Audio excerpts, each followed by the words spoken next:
first time I realized something was wrong with me was on a day so ordinary it should have slipped from memory instantly. I left the house a little earlier than usual because I'd barely slept, my head buzzing with old cases, mismatched timestamps, those 2 seconds of blank footage that shouldn't have existed. And I needed coffee, strong and scalding, just to return to my body. On the corner, as always, was my cafe, the one where they knew my name, my order, the way I held a cup.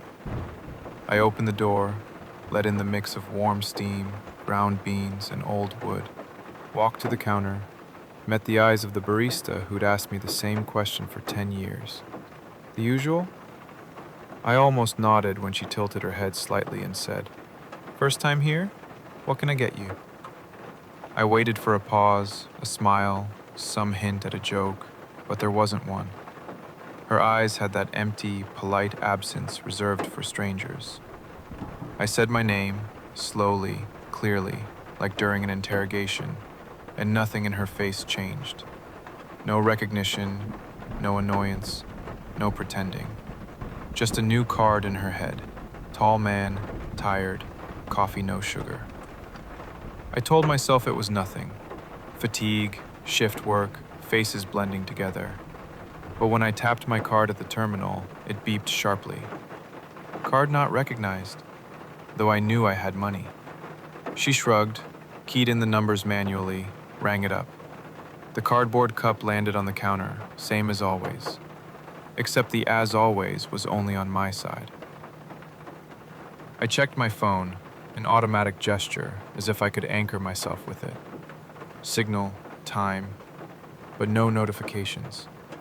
Not a single chat thread, as if I'd never spoken to anyone. Call log empty, email empty. The recents in my photos empty. Technically impossible. Devices always retain some system traces, metadata, log fragments. But the screen was clean, neat, merciless. At the office, the turnstile blinked red and stayed locked. My ID card, 10 years old, with a photo from a time when I still believed life was linear and obeyed probability, triggered a phrase I'd only seen in old case reports. No record found. The guard looked up, but not at me. Past me, like I was a glitch in the camera feed. "You lost?" he asked. I said my department, my manager's name, my floor. The words sounded wrong, not because they were incorrect, but because they no longer belonged to anything. He shrugged, the universal gesture of conversation over, and turned back to his monitors. They showed people I knew walking through corridors, familiar silhouettes, and not one camera turned toward me, though I was standing right in front of his desk. In the restroom, I wasn't there to wash up. I closed the door, turned on the light, opened the front camera.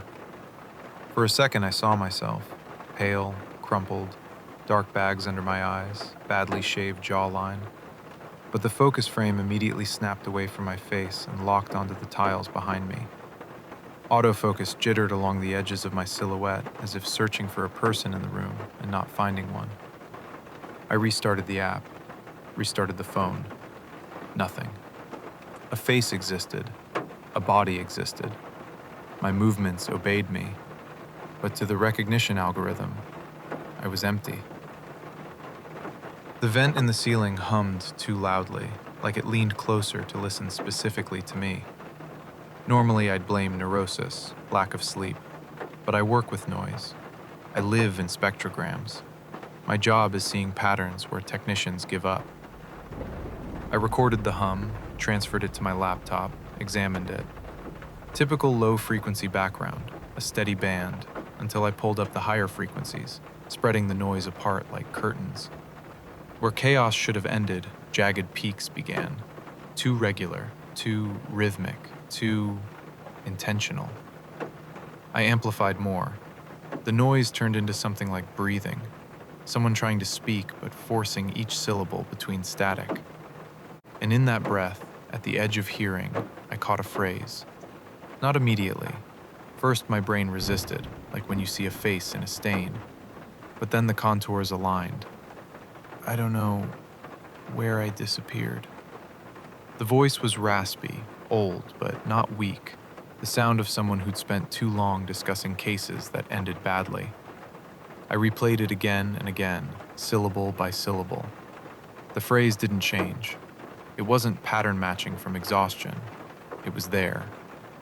I marked the timestamp, then another, then a third. In every recording where this strange exhale appeared, the phrase was identical, with slight shifts in timbre, as if the same person said it in different rooms and at different times. Always in the moment someone vanished from city statistics. Before to the case that started it all. A middle-aged man disappeared without a trace. No body, no witnesses, no activity after a certain date. Police noted one oddity. An old TV, not connected to anything, plugged into an outlet with no power. Filed as a measurement error. I pulled the archived video from the scene. At first, chaos. Crime scene texts, flash cameras, numbered cards. Then the camera accidentally aimed at the TV. Gray static, dense. But now I knew where to look. For a fraction of a second, movement, as if someone behind the glass took a step forward. I paused, isolated the frame, cleaned the noise, boosted the contrast. Beneath the static, a room emerged. Not the room where the TV stood, a different wall, a different lamp. And a silhouette, seated, leaning forward slightly, like someone listening. Head bowed, jawline, my age, my build. Maybe coincidence, maybe my imagination. I almost believed that, until I overlaid the sound spectrum from that video with the one from the restroom vent. The peaks matched. Not perfectly, life never matches perfectly, but close enough that I understood. This was the same voice. The man who said, "I don't know where I disappeared," was in the missing man's apartment, in my office vent, on a frequency that shouldn't exist. And in the way he dragged out the last words, there was something painfully familiar. Like I was listening to myself, older, worn down, confessing things I hadn't ruined yet. I told myself, out loud, in an empty room where even the monitor refused to reflect me, "You're tired. Tired people hear things." It was the rational, safe version, which is exactly why I didn't believe a word of it. I came home close to midnight, because I knew that if I fell asleep, something crucial would slip through the cracks. I opened my old archive, the cases that had been closed under the comfortable, bureaucratic label, "No results." I knew them all by heart, every missing timestamp, every odd photo, every contradiction that had been swept under an official rug.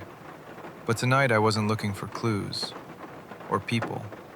I was looking for a structure, the one that had been slowly taking shape around me, like a pattern the world was forcing into my hands whether I wanted it or not. The first file rose to the surface on its own. Dead sector.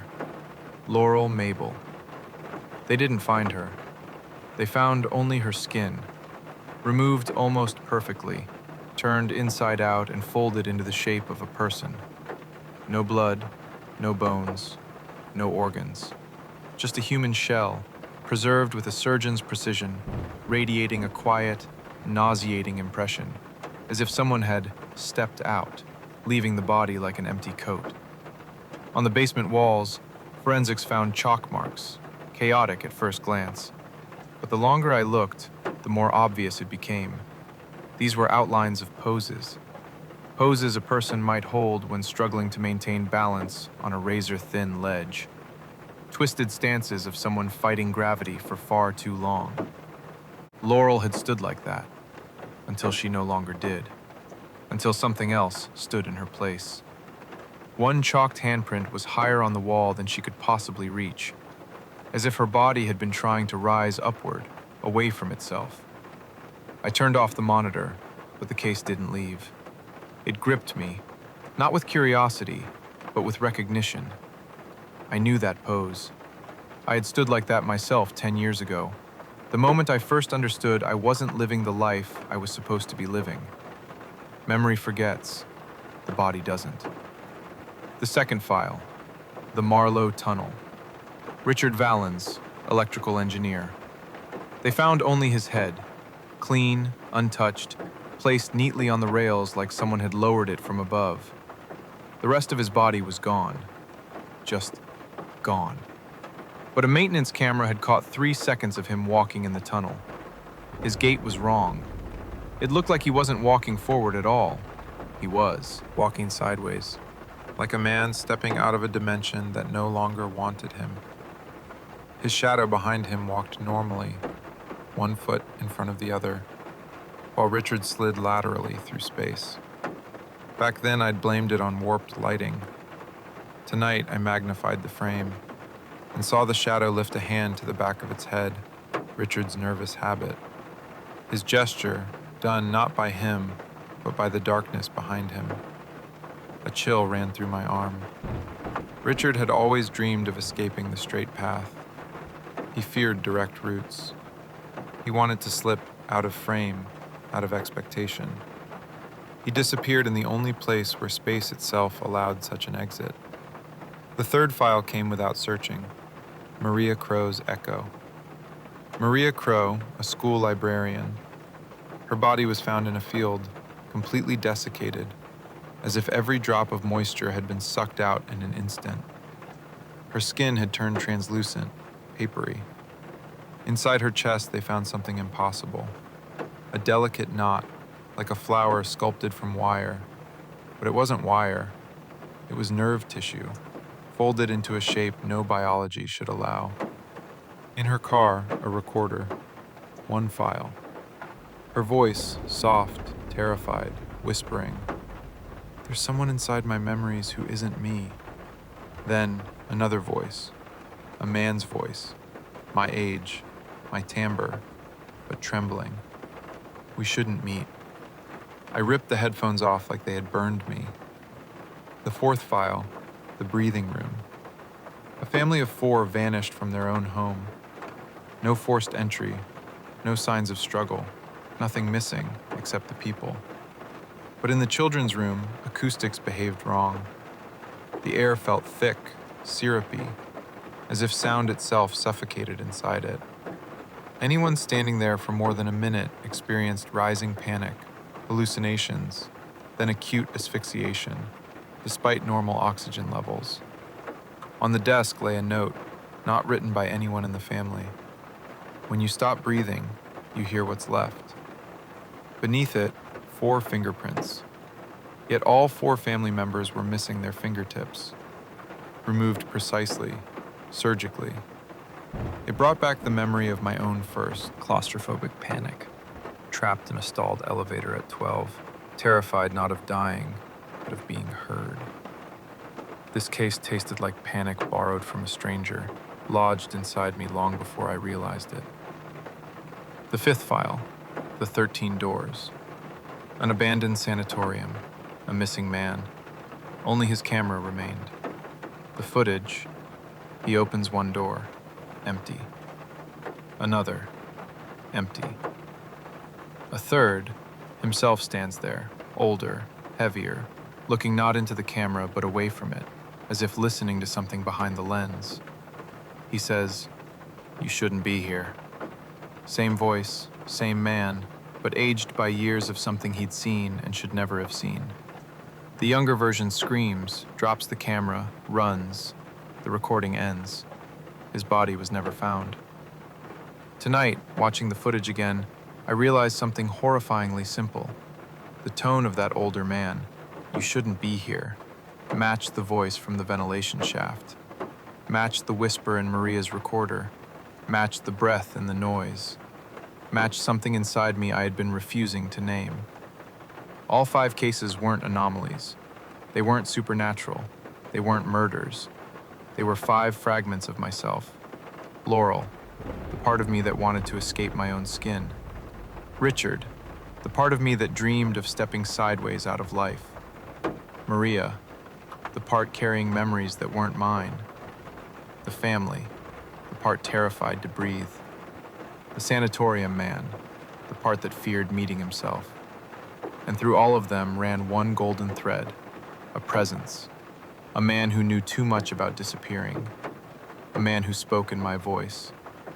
A man I had seen lurking in static, in vents, in reflections.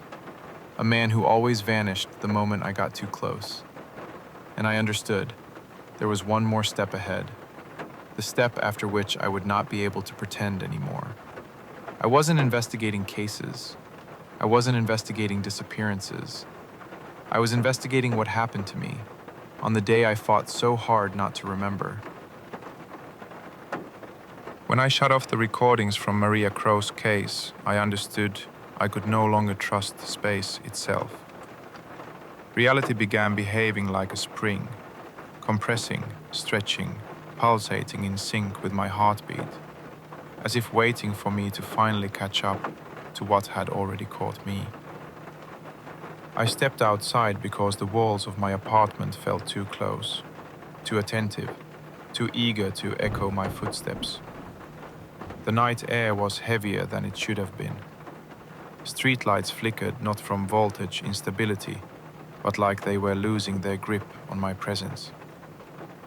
And for the first time, I realized the shadows around me weren't shifting from wind or headlights, but from something subtler. They were trying to avoid brushing against my silhouette. I walked, and the city gave me passage, not the way it yields to a person, but the way it steps aside for something it shouldn't interfere with. The first anomaly hit at the crosswalk. A group of people waited for the light, phones out, shoulders hunched, lost in their worlds. But none of them looked at me, not even by accident, not a single glancing eye. Their gazes slid over the space I occupied like water over a missing stone. I raised my hand, waved it in front of a woman's face. Nothing. But when I stepped forward, her shoulders twitched, as if she'd sensed air shifting, not a person. Then I saw the reflection. In the pharmacy window across the street, people appeared clearly. Their jackets, their faces, the glint of phone screens. But my place among them was a soft blurriness, an erased silhouette the glass refused to acknowledge. And behind that blur, him, a figure, sharp, contrasted, leaning forward slightly, like someone listening to the thoughts I wasn't saying aloud. His cheekbones sharper than mine, eyes deeper, shadow longer, and his lips moved, just enough for me to read them. Not yet. I stepped back sharply. The phrase in the reflection didn't. He didn't mirror my movement. He didn't mirror anything. He stared not at the world, but into the place inside me where fear was starting to germinate. Also might again an almost hum-meter from the glass, though in reality no one stood there. A thin sound vibrated through the street, like a fingertip running along the rim of a glass. The entire city seemed to quiet. Cars froze in the distance, as if someone had pressed mute on the world. The reflection raised a hand, not a greeting, a direction. He pointed toward a side street, dark, narrow, smelling faintly of dampness and asphalt rot. I inhaled and stepped into it, because a part of me already knew. This wasn't a choice. It was a trajectory. The alley stretched too long, longer than the geometry of the block allowed. For a moment, I felt the pavement soften under my feet, as if space had become pliable, accommodating my presence like a membrane. I wasn't walking forward. I was walking inward, into something between existing and forgotten. At the end of the alley was a metal door. Rust streaked down it in patterns that looked deliberate, like someone had tried to leave a message with trembling hands. I didn't touch it. It opened anyway, exhaling heavy, humid air. Inside was a room I'd never seen, yet recognized instantly. Loose, dangling cables, dust layering the floor, a low, steady hum, too even to be natural. And in the center, a CRT monitor. Old, bulky, dead. Then it flicked on. No click, no warm-up flicker, just on. The video was grainy, unstable, a jerking image of a road, a forest, a car flipped over, people running, flashlights slicing the dark, someone shouting coordinates, a medic kneeling beside a broken figure, a figure face down, motionless, blood pooling under the head, glass embedded in the cheek. Someone I knew. Me. Thought stopped. The room pulsed. The air pressed in. Then the camera tilted slightly to the right, and I saw him. A man standing off to the side, not helping, not reacting, just watching, smoking a cigarette calmly, like he'd already seen this a dozen times. He lifted his head and looked directly into the camera, and through it, directly at me. In his eyes was no shock, no horror, just recognition. And then he smiled, a small, tired smile, the smile of someone who'd been waiting far too long. "You took your time," he said. The lights flickered violently. The walls shuddered. The monitor burst into white. And when my vision cleared, he was no longer in the reflection. He was standing beside me. No glass between us. No distance. No barrier. Not a shadow. Not an echo. A companion. He leaned close, too close, like someone whispering a truth you've spent years avoiding. "Now remember." And I did. Everything. The memory didn't return as an image. It returned as a weight, thick, suffocating, crushing my ribs inward as if someone were forcing me back into the body I'd been trying not to remember. Metal screamed. The smell of burning wiring filled my lungs.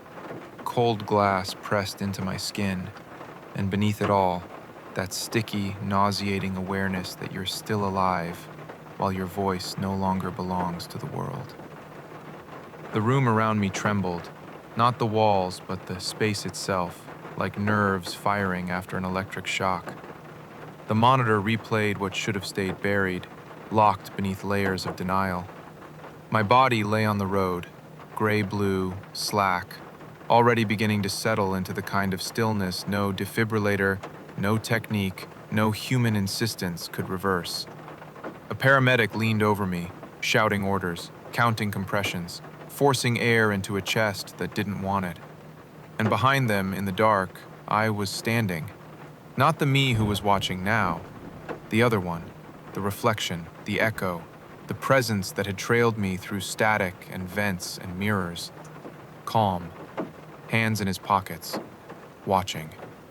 He took a slow drag from his cigarette and looked toward me, the me who was alive enough to remember, but dead enough not to belong anywhere. His gaze didn't pity, didn't accuse. It simply acknowledged me, as if he'd been waiting. "You took your time," he'd said earlier. Now his eyes added the unspoken, "Finally." The monitor flickered and shifted. Now I saw my office the morning after the accident.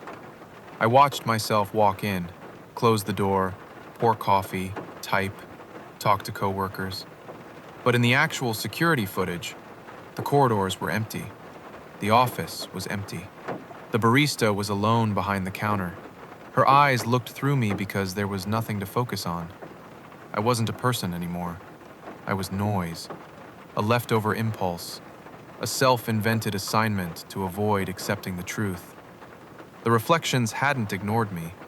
They simply obeyed physics. There was nothing to reflect. The vents weren't whispering. They had been amplifying what little remained of me, a ghost signal. Then space darkened behind me. Not a shadow, a door. Tall, narrow, a slit carved into the air, shaking with a deep, almost animal hum, a breathing threshold. On its surface, silhouettes began to form. First, Laurel, the empty skin, now standing, lifting a hand to touch her own hollow face, the gesture calm, recognizing. Then Richard, his body bent at an angle no human spine would allow, as if he existed in two spatial grids at once. Then the family from the breathing room, still, frozen, not breathing, yet somehow present. Then the two versions of the sanatorium man, young and old, one terrified, one resigned, both trapped in the same frame. Then Maria Crow, her transparent parchment skin, the nerve flower pulsing faintly in her chest. They stood there, quietly, not accusing, not frightening, but with a strange, painful compassion, as if they were pieces of something larger that had finally reassembled. My other self stepped closer, so close the air chilled around my shoulder. His face softened, not smiling, not warning, simply telling the truth. Each of them isn't death, he said. Each is a path you refused to take. Each is a choice you buried. Each is a part of you you killed long before your body died.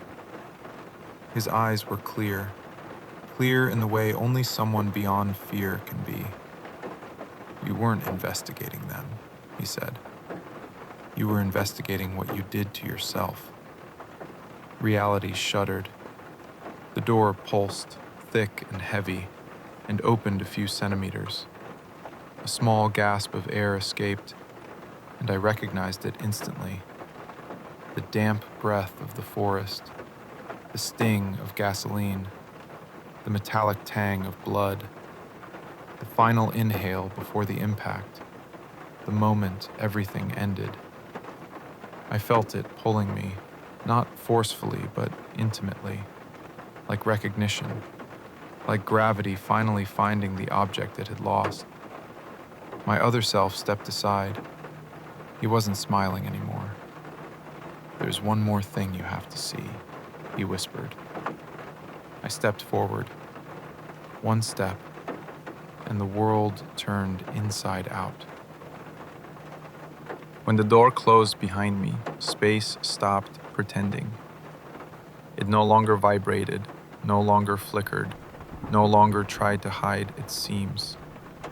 It became brutally honest, like a memory you've avoided for years that finally blocks your path and waits for you to look it in the eye. I found myself in a forest, a real one. Cold, wet soil pressed through the soles of my shoes. Dew soaked the cuffs of my jeans. The night air clung to my skin like I'd just been pulled out of a river. Fog drifted low to the ground, curling around roots and stones. And ahead, tilted in unnatural angles, stood a car. My car. Flipped over. Headlights glowing a faint, sickly yellow. Like the battery was exhaling its final breath. Branches snapped, metal curled, the hood crushed. The windshield shattered into a spiderweb of fractures. A tire spun slowly in the dark, as if unsure whether the world still required motion. A long black skid mark cut across the asphalt, ending abruptly at the edge of the drop. I knew this scene, but seeing it was different. Seeing it was unbearable. People surrounded the wreck, paramedics, police officers, a woman shouting into a radio. They moved with the coordinated urgency of professionals who know the ending, but still perform the ritual out of duty, habit, and the faint, irrational hope that this time the universe might bend. On the grass, illuminated by flashlights, lay a body. My backpack, my jacket, my boots, my face, turned to the side, cheek split by glass. My beard matted with blood, my arm twisted, my rib cage unmoving.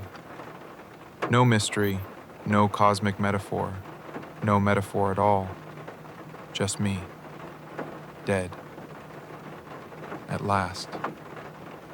Not the echo wandering through corridors, not the residual consciousness constructing investigations to explain itself.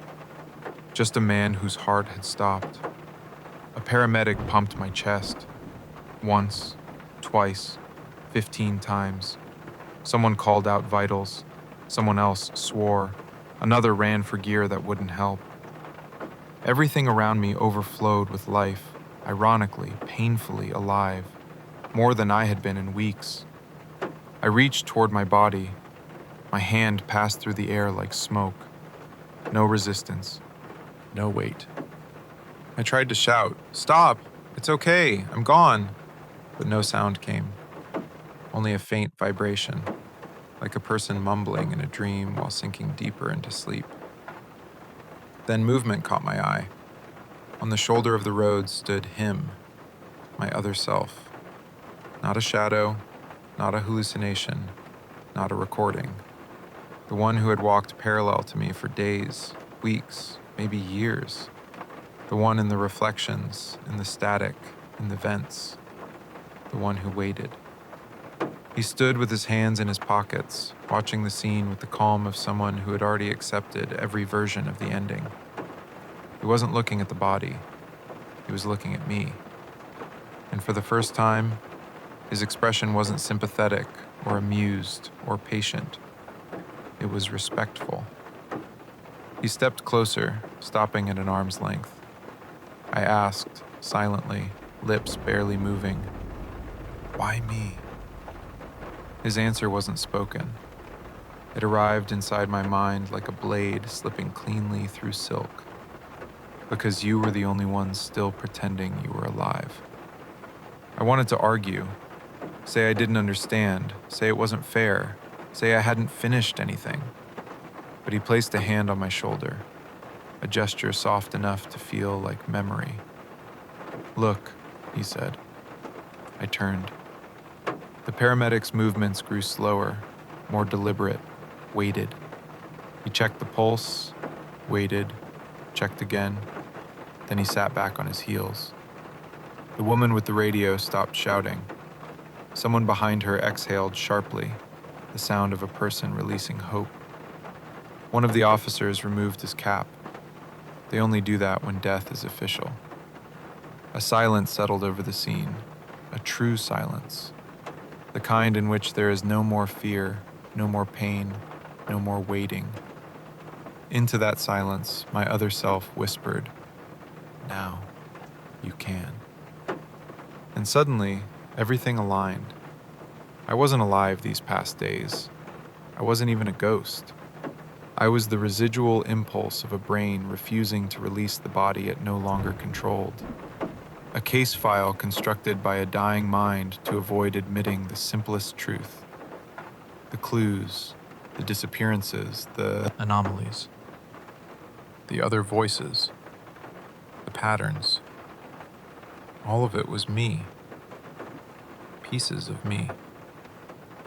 Rejected pieces. Forgotten pieces. Pieces that had nowhere to go except into the empty spaces of the world. My other self extended his hand.